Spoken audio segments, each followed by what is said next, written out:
মাসি আপনি? আমার সোনার জিনিস টিনিস কিচ্ছু নাই, ঘরে সব লেগে চুরে কত বুড়ি হইব মাসি শুনলেন? আমার সারা জীবনের কামাইতে সব লেগে গেছে। আমার জীবন আমি আর মনে করতাম না সোনার জিনিস।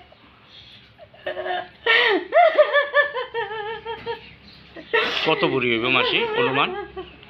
কমে তো 5-6 বুড়ি হইব। ক্যাশ টাকা আসলো। এটা একটা কোন জায়গা? এটা কোন জায়গা? বিশ্রামগঞ্জ স্টেট ব্যাংকের অবস্থা একটা বাজারে। বাজারে আজকে সকালে দেখছেন চুরে? সকালে স্টেট ব্যাংকের অ্যাকাউন্ট বিশ্রাম গেছে, আমি বাতা ঢুকছে নি, গ্যাস নাই, কবে থেকে গ্যাসটা আইন না। আমার গণেশ খোলা। কেউ নেই, তুই মেয়ে বিয়ে দিয়ে লাইছি আমারটা আমি। আপনার নামটা কি তো মাসি? সুমা দাস। আমি কত করতে জিনিসটি বানাইছি, 16